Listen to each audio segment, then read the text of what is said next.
And welcome everyone to Films with the Women in My Life. My name is Brennan, and joining me tonight for the first time is my girlfriend, Nicole. Nicole? Hello everybody, thank you for having me. And tonight, Nicole and I will be reviewing a Netflix movie, which also has a small release in theaters, Triple Frontier. Yes, Triple Frontier.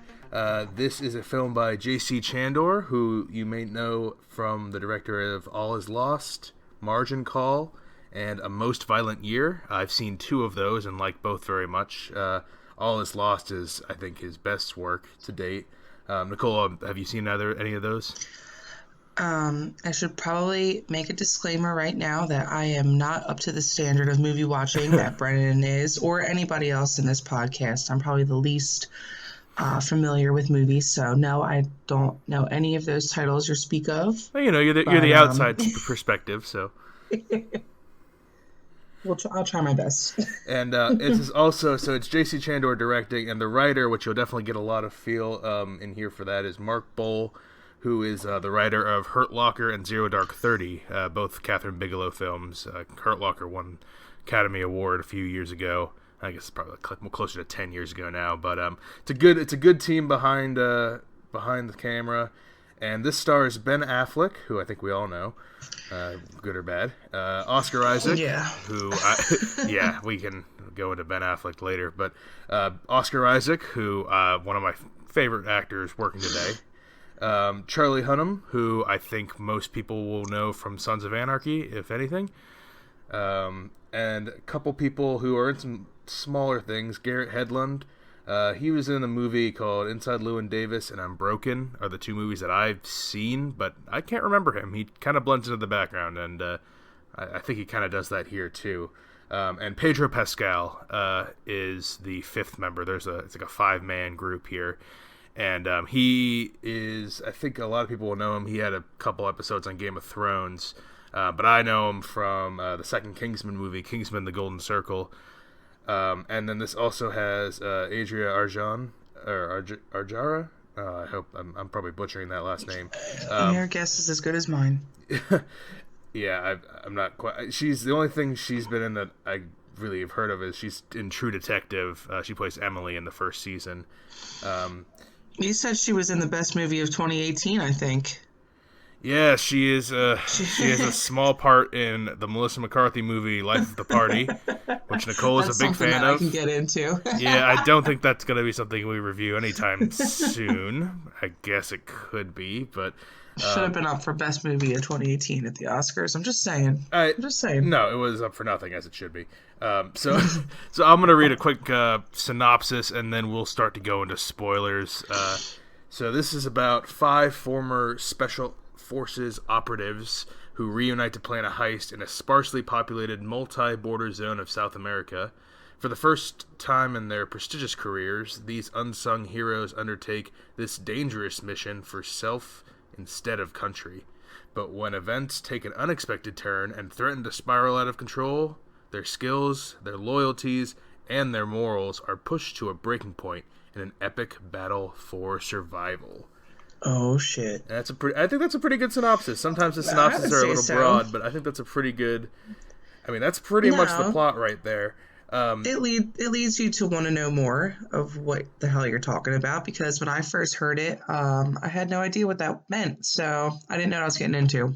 But I'm glad that I took the chance. I think we should preface before this too. Triple Frontier, the name comes off of a tri-border area in South America between Paraguay, Argentina, and Brazil. We actually did not know that going in. Yes, we're very uncultured. I had no idea what that meant. I was making guesses that were very wrong. Yeah, I mean, your guess was as good as mine. I wasn't familiar, but yeah, that's I guess where the name comes from. So I'll break things down how we score things here. We have 4 categories that we rate from 1 to 5, and that are the plot, the characters, the visual and sound, and the overall feel and resonance of the film. Is it as good as the sum of its parts, better or worse? So starting with the plot, Nicole, what did you think of this plot, which we've pretty much already laid out, of Triple Frontier? See, I gave this movie a 4 for the plot. Now, in my perspective, I saw two plots of this movie. I know that we'll discuss this further on, but I definitely saw two plots. The first one is like the first third, I would say, of this movie. Um, the five guys that are the lead roles of this movie have to go in and kill this drug lord in South America. That's the first plot. That doesn't pique my interest. I'm totally not into like guns and fighting and shit like that. So, that was all fine and good. The second plot was them trying to escape post killing the drug lord. That held my interest a lot more. I was totally into that. I was on the edge of my seat for a lot of this movie, so that's what drove my 4 score. Yeah, I think that's a good way to put it. I also gave it a 4. I think I agree with you pretty much all the points on that. The first third, yeah, I'd say 45 minutes is definitely, it's kind of a traditional setup. And I mean, if you're into like war movies and fighting and guns and stuff, like that part's totally for you. It was interesting. Yeah, again, this is for the writer of Hurt Locker and Zero Dark 30, so it's someone who knows how to write for military people, and these are ex special forces people. So I guess we'll talk about them a little bit and where this film starts. Santiago is Oscar Isaac's character, and what? Oh, go ahead. And he is working as like a military advisor, collaborating with some of the police in I think they're in Colombia to start the film. I thought they were in Mexico, so it's really unsure. It's wherever your heart desires them to be, I think. I don't think it matters.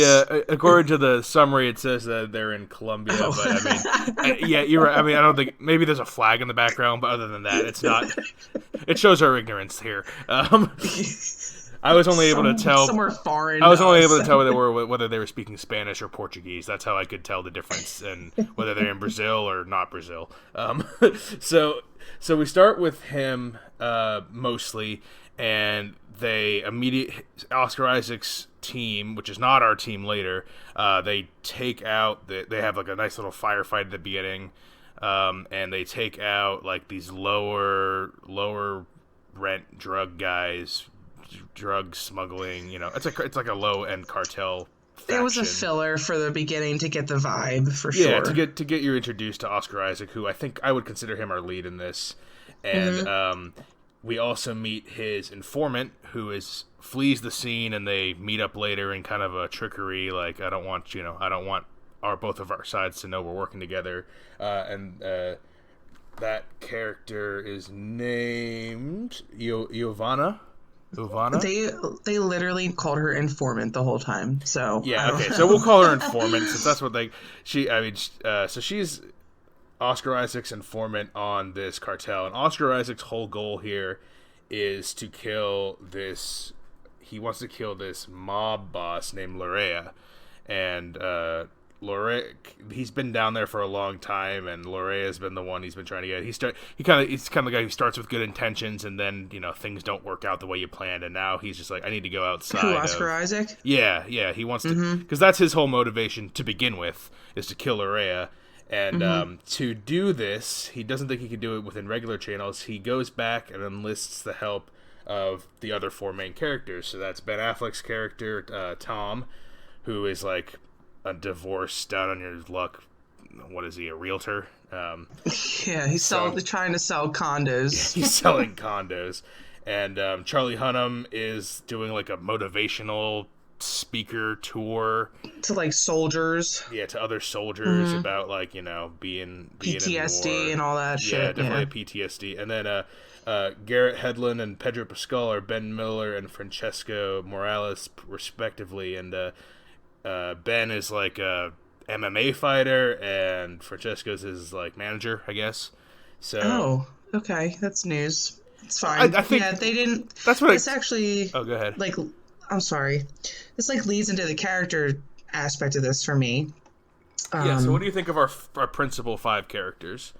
I mean, I totally understand the necessity for giving the backstory of these people, but like it was unnecessary to me. I don't know. Maybe I thought that the whole scene in the MMA locker room was bullshit. Like, if you're gonna get these guys to do this ridiculous, life-threatening thing. You're not just gonna fuck around in like a locker room. Oh, you think you're gonna do this with me? Oh, maybe I'll do it. Like that it was so um it was kind of childish to me. I don't know. I didn't care for that part. Yeah, they had to. I mean, they had to get it set up. I mean, I guess they weren't as economical with their time as they could be. They really could have condensed this first. I mean, it's a 2-hour movie. They probably could have condensed this first 45 minutes into 25, 30 maybe. Yeah, I agree. It would have with been that. tough, but like I think they want to try to get us a feel for the characters. Which I guess on a scale from 1 to 5, what do you rate the characters in this movie? I actually gave him a 3.5. Like I said, I think it was necessary to give the backstory of those characters. But I don't understand how all these characters went in so willingly. They were like, oh, all right, I guess I'll just leave my whole friggin' life behind to go with you to the friggin' rainforest to go kill some dude. Like He entices them with money. things. That's how he gets. He's like, it's a drug lord. He's rich. We can rob him Yeah. and kill him. Like that's his pitch. Oscar I Isaac's pitch. Yeah, I mean, I get what their end goal is. They all need money. They're all washed up from their war days or whatever. But it just kind of rubbed me the wrong way that, like, we'll take Ben Affleck, for example. He is a realtor and he's divorced from his wife and has 2 kids that he needs to provide for, and he's not making any money. So, I mean, I get his conflict in his head, but he was so willingly after like 45 minutes, he was like, okay, I'll do it. Like, oh, all right. Like your kids don't matter to you that you're just going to go run in the rainforest, but whatever, you know. Yeah, we just had to we had to get them all to the point where they would accept. And what he does is he pays them all with his own money, 17 grand to go down, unbeknownst to them. They think it's going to be some government thing. They go down and kind of stake out the house, and they're gonna break into this guy's house when his whole family's at church except for him, where he's got only 3 guards guarding the place because, they had the intel, they staked it out.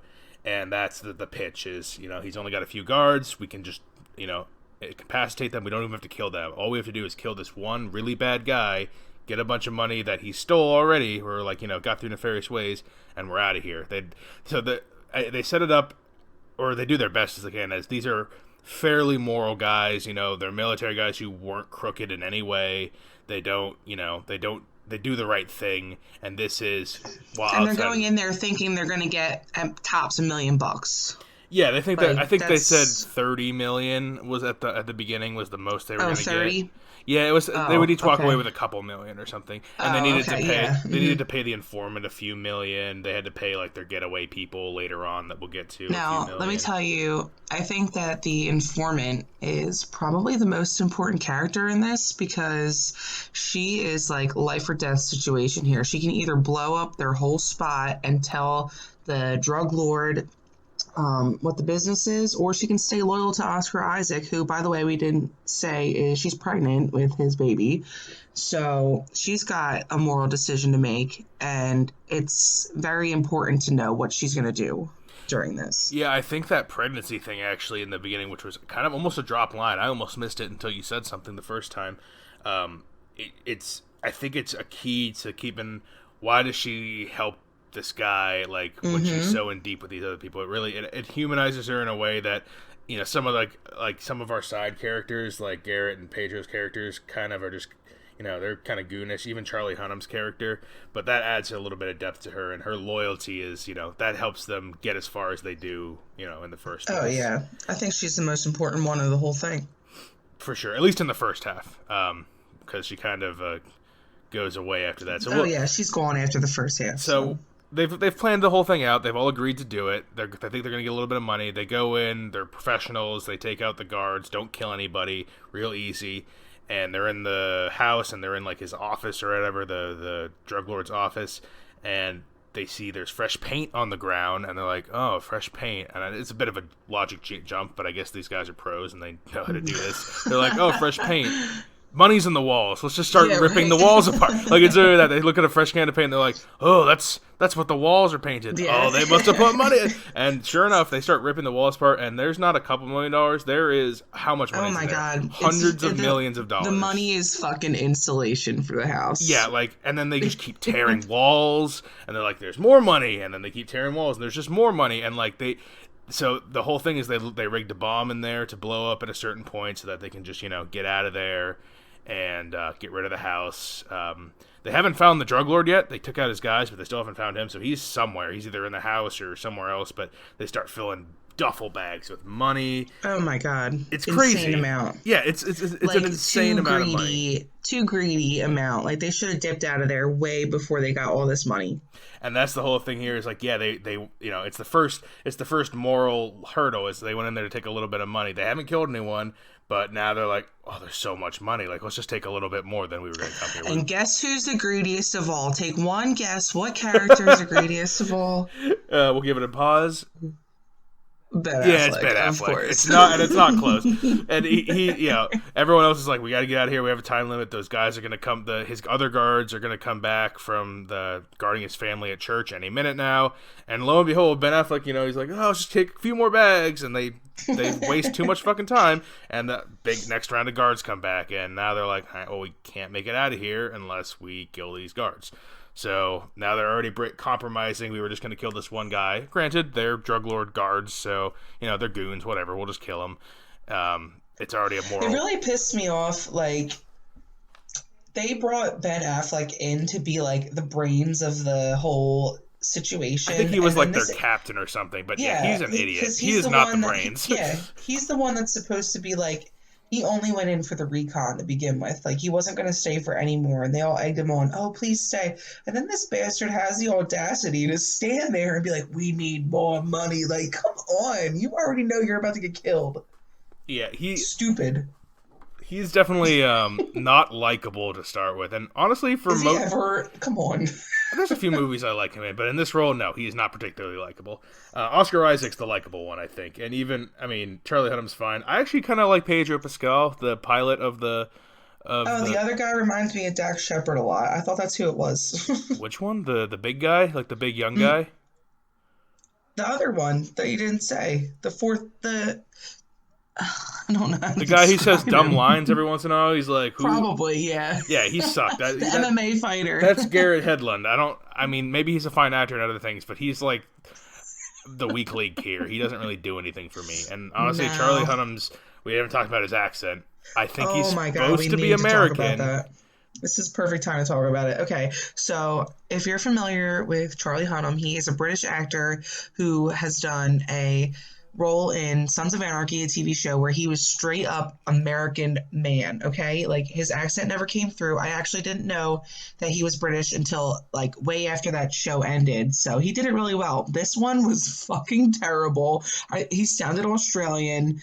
I didn't know if he was supposed to be British coming to America type of thing, but it was awful. Yeah, I gotta agree with you there. It just didn't, it did not work. Like, every once in a while I was there, and that's the thing, is like, he can do it. He's done a whole show where he did it. Yes. But for some reason it was bleeding through here. I thought maybe he was doing an Australian accent because it sounded kind of twangy. Bad. But it was definitely something to think about when you were watching it. Yeah, it was. Yeah, it's not really what I was hoping for or looking for from him. So a bit disappointed, but I think we've kind of gotten through the part, and this is where it picks up, I think, is so now they have this stupid amount of money. They get it, they kill all the guards, they get out. Charlie Hunnam gets shot, but it's not bad, so they get out, and they have I think they had $250 million is what they were able to take out. Something ridiculous. They left a bunch there and just burned the house down because they couldn't take it all, because it's ridiculous. So they meet Charlie Hunnam's contact, who has a helicopter that they can use. Pedro Pascal can fly. So they hook the money up in like this giant net that hangs beneath. All well knowing they've got way too much fucking weight, okay? So now they're just like, oh, we're going to cross the Andes Mountains at a high altitude with this 11,000 pounds or whatever it was, fully well knowing that they can't do it. Okay, right, exactly. They were expecting only a few $1 million, so they were expecting a few duffel bags, and now they were like grabbing bags randomly in the house to fill. Like they were grabbing like a flower suitcases, just to fill money. So, but they're like, we're not leaving, and I think leading the charge here is Ben Affleck. We're not leaving the money. We're not just leaving it here. So they take a stupid amount of money. They take pretty much all of it. They agree to fly their informant and her brother, which is the reason the informant's been working with them the whole time. Not the full reason. I mean, she obviously has a thing for Oscar Isaac, but her brother was... Who doesn't? That's all I have to say. Yeah, I can see that, honestly. But they drop them off, give them a little bit of money for her troubles. Her and Oscar Isaac have like a tender goodbye. Ben Affleck says something snarky and dumb that he's just suspicious of her. Whatever, fine. And so the helicopter scene. I'll let you talk a little bit about the helicopter scene because that is some tension. That is some good J.C. Chandor directing. That is really a really good scene. Oh yeah, it was really good. Okay, so they know full well they've got way too much fucking weight in this thing. And instead of saying, "Oh, we should just drop the load that's hanging off the bottom of it," they're like, "Let's throw out like 3 bags." I'm like, okay, well, that's not gonna work.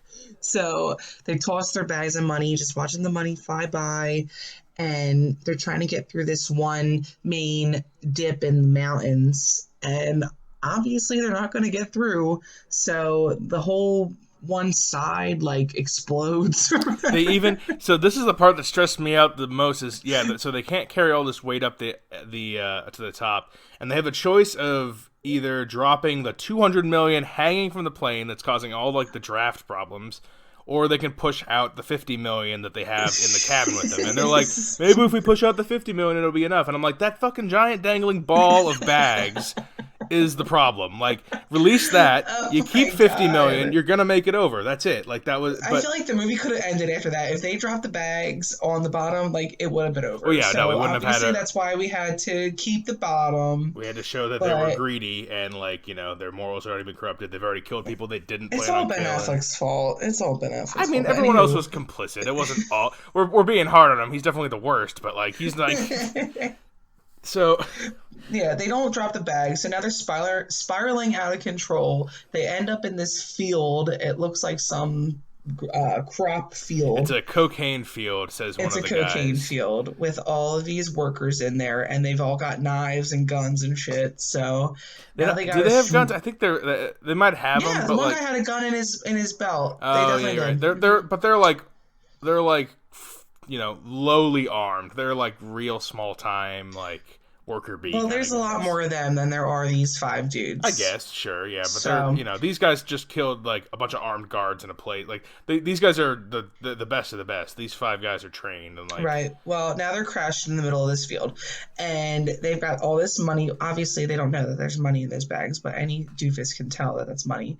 And these guys are like, oh my god, they thought they were the DEA, so they're about to kill them. That's the thing. They're in a cocaine field. They thought they were DEA, so that's going to cut. Because Oscar Isaac was trying to calm them all down. That's a really good writing point there. Like, I would have never thought of that. That was really good. I like that. No, it automatically adds tension to, you think it's weird that this fucking helicopter just crashed in your middle of your field out of nowhere, and all these bags are there.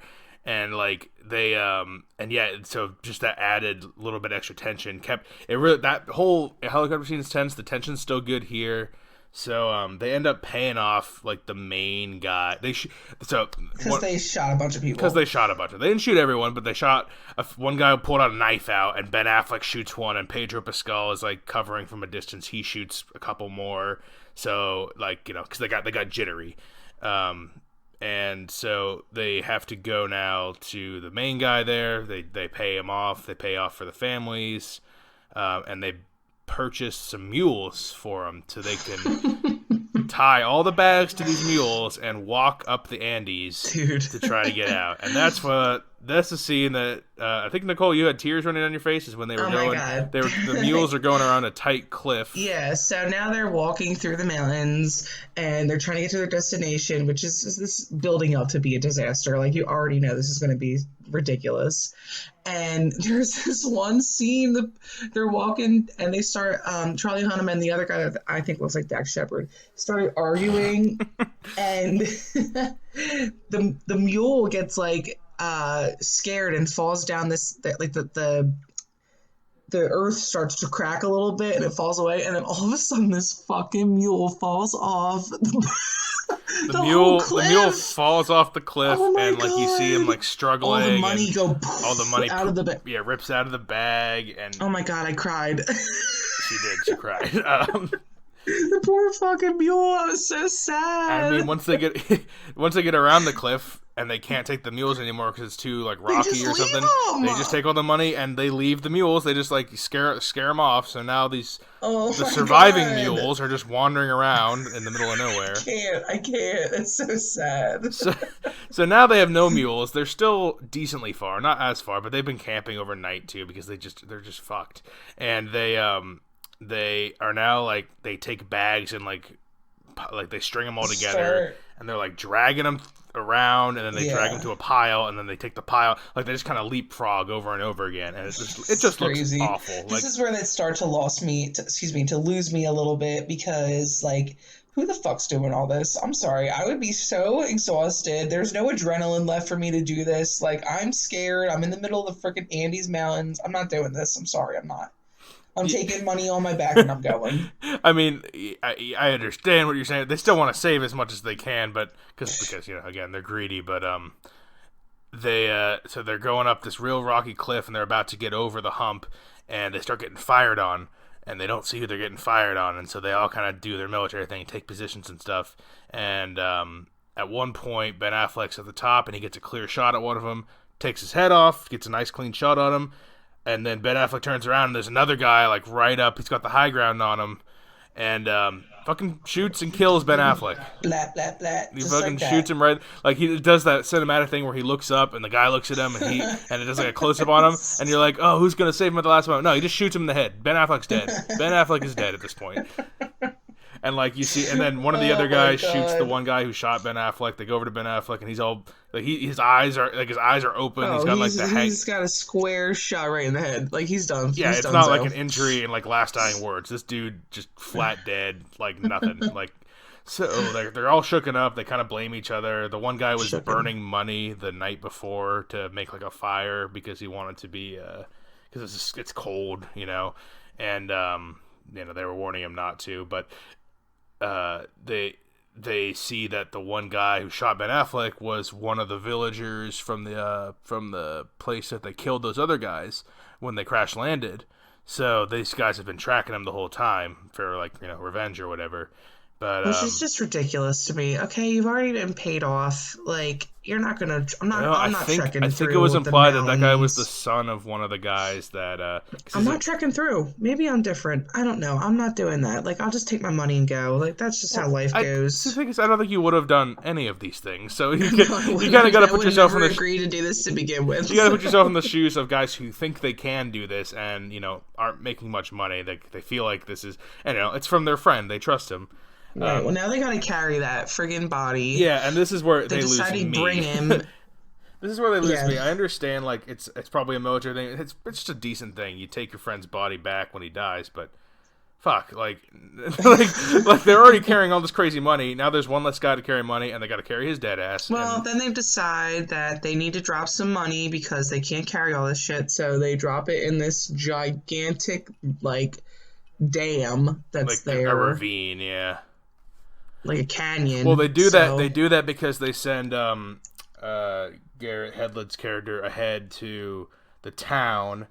check that their mode of transportation is still there. Yeah, to see if the boat's still there to take them off, and they run into, and he comes back. He's like, it's like a ragtag squad. They have a few professionals, but for the most part, it's just a bunch of like teenagers with guns, like kind of. They're all waiting for them to get down there with the money. right, because it's the drug lord's army is kind of like waiting in all the ports, and they're all like, well, we gotta drop the money. We can't get by them quickly with carrying money like this. And So now this stupid amount of money, yeah, like I hate this part because they've worked all this time to get this painful. money there, and like now they've got zero money when it's all fucking Ben Affleck's fault anyway because they just no, wanted to man, take he's a like their little bit. brother in arms. We got to carry. They're literally carrying Ben Affleck's dead weight for the rest of the movie, like because. Oh my god, that's usually how every actor with him is. So they shove as much money as they can in like their pockets and their weight vests or whatever.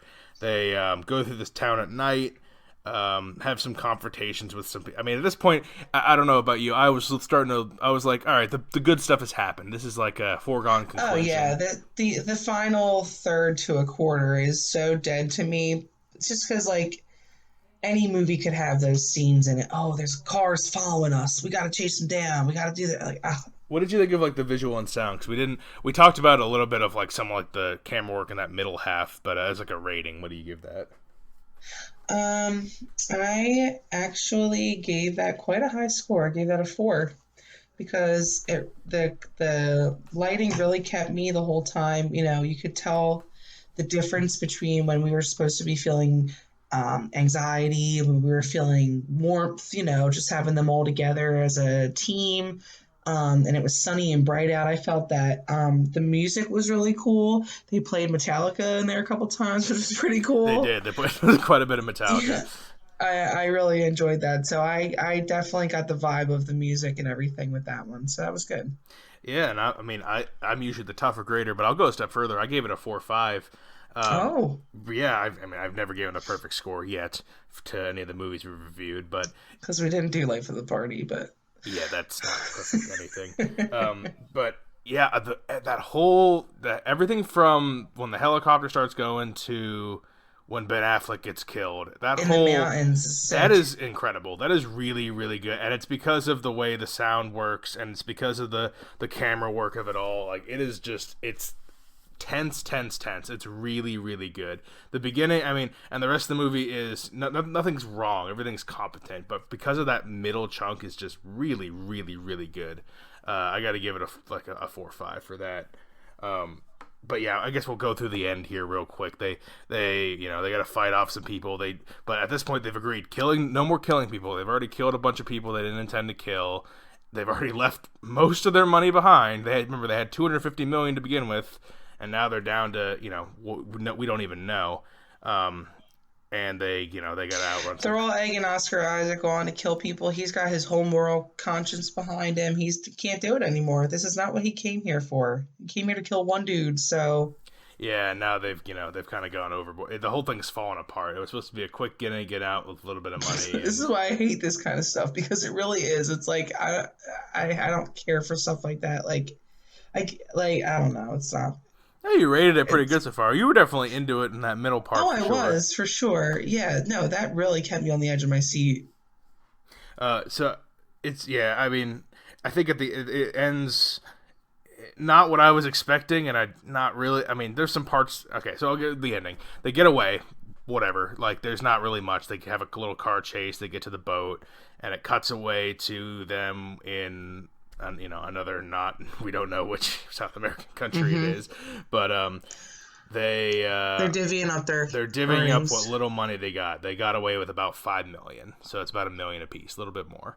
And Charlie Hunnam starts it off going, "I leave my share to dead Ben Affleck's family," and and then they one by one, are like, "Yeah, I'm just gonna crumple up this contract and leave it to Ben Affleck." And then Oscar Isaac's the last one in the room, and he's like, "All right, fine, just give him the whole thing." So they leave all. What did you think of this move? Oh, I mean, it's very admirable. I feel like if I was not Charlie Hunnam and I was one of those other guys, I would be total dick mood if I didn't do it. I'd be pissed at Charlie. I'm like, God damn it, man! Now we all have to do Yeah. because they're soldiers. They're good. They just did all this bad shit, but at their heart, they just wanted to do what they consider the right thing. But That's yeah. fine with it. I'm fine with that. So they That's leave them good. all. Yeah, it was painful for me. Like, I know it was the right thing to do, but it was painful watching all the money throughout this whole movie get burned and thrown away and just like destroyed. And then this last money they could have had, and they give it away to. I'm sure Ben Affleck had a nice family. We met his daughter early on. She seemed fine, but yeah, I mean, whatever, fine. And so it ends with them all parting their separate ways, and Charlie Hunnam hands Oscar Isaac's character a little note, and it has coordinates on it. And he's like, in case you ever Yes. want to find it or go back or whatever. And I think it's implied The that coordinates for the canyon. coordinates for all the money they left in the ravine that they Yes. threw off. So Triple Frontier 2. If we're So wrong, we sound really possibly. stupid, but I totally think that's what it is. I think that is what they did, and that's a lot. That's the majority of the money they left in there. It's probably at least 150 Oh yeah, mil. Like, it's a definitely. good amount of it. But that's the end there. So as a feel and resonance, what do you give this movie? Um, Overall feel, I think I totally give it a 4. I'm not into this type of movie whatsoever. I don't like guns. I don't like watching people get shot. I don't like drug money and shit like that. But the middle of this movie really kept me on the edge of my seat, and it fucking made me cry, which is funny. But I felt the You emotion never from. cry at movies. I know. I felt the emotion from every character. They all really did a good job. They all seemed like they were really into it. So I enjoyed that a lot. Um, Yeah, I yeah, get. like, Oh, go ahead. Sorry. yeah. Oh, I was gonna say I really enjoyed that middle part. That's what made it worth it for me. Yeah, I mean, I agree with you. The middle part it's some of the best stuff I've seen this year. I mean, it's still early in 2019, but it's all, I think, the director J.C. Chandler. If anyone hasn't seen All Is Lost, I really recommend that movie. It's a one man performance by Robert Redford, but all his movies he does are very different from each other, but the tension he creates is really strong, and it's really, really, really strong in that Mm-hmm. middle hour, I would say. The rest of it's not bad; it's competent.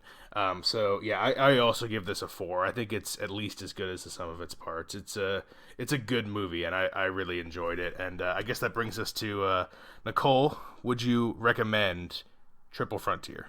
Oh, definitely. I thought, that was a really good movie for people that enjoy a lot of different genres of movies. So I definitely recommend this one. And I definitely agree. In case it isn't clear, I really like this. I liked it more than Margin Call, another J.C. Chandler movie. I liked it better, actually, and people call it blasphemous than this. I liked it better than Hurt Locker and Zero Dark 30. And people love those movies. Oh, I don't even know, so I can't tell you that. They're But darlings. They're I mean, Catherine Bigelow is a great director, but yeah, this just, and it's getting, good reviews, but kind of mixed. Some people aren't getting it, and I'm just struggling to figure out this why. one, Yeah, it's got a 72 on a Rotten Tomatoes, which is okay, but the user reviews are in the mid 60s. I even said to you while we were watching this that this was pretty easy to follow. So, that's difficult for me, but this was pretty straightforward. A lot of the complaints was around the characters being boring, and like they didn't like the moralness. Maybe they were expecting to go in to see a big blockbuster shoot 'em up, and that's not what this is. It's Oh much better no. than that. It's not bullshit. It's Oh yeah. a really, and it's a good movie because in the hands of a lesser director and writer, this is a bland, It could have boring, been lost for nothing sure. movie. Even with the good acting, it's good acting for the three and a half of the five principal characters, Mm-hmm. and I think it's really the directing. With a lesser director, this is a flat, bland, boring, whatever movie. But that middle, we keep saying it, that middle hour of tension is just so good, and the We rest were of like squeezing each other's hands type of it thing. was It was, like yeah. he's just really good at making that happen. And so if I mean I mean we both would absolutely recommend this. But I think we've pretty much exhausted it. It's on Netflix right now, so this is the first one where you don't have to go pay and see And it. in theater. It is in theaters too, if that's your thing. Yeah, But I mean, if you're like me and you still like going to the theaters, but I know that not everyone, some people, a lot of people these days just like to stream. It's on Netflix, so I don't know why you would watch it after listening to this whole thing. I would definitely recommend seeing it before listening to it, but I guess it's too late now if that's the case, because the surprises in there, particularly Ben Affleck dying kind of early yes. on. It was, but it's still a good ride. It's a really fun ride. So that's wraps it up for Triple Frontier. We've got a few other movies coming out in the next couple weeks. Greta will be out soon. The movie with Isabelle Huppert and Chloe Grace Moretz. It's like a horror thriller movie. And Nicole and Jess will both be on for that one, so that'll be good. But Nicole, anything else you want to add before we sign off? No, I just thank you for pulling me out of my comfort zone to do this with you. It's pretty awesome. I'm glad you enjoyed it. I think this is going to be a good ride we go on here. Absolutely. But thank you again, Nicole. And this is Brennan signing off. Until next time, everyone, enjoy your movies. Bye bye. Thanks for listening to Films with the Women in My Life. If you enjoyed being a listener in our life, subscribe to us on iTunes. Please leave a review as it helps more people find the show. Like us on Facebook at Films with the Women in My Life. Follow us on Twitter at FilmsWomenPod. And check out our website, filmswiththewomen.libsyn.com. That's filmswiththewomen.libsyn.com. Original music for the show was created by Ian Burke. Original artwork created by Nicole D'Alessio. This show is produced by Brennan Snyder. Thank you again for listening and enjoy your movies.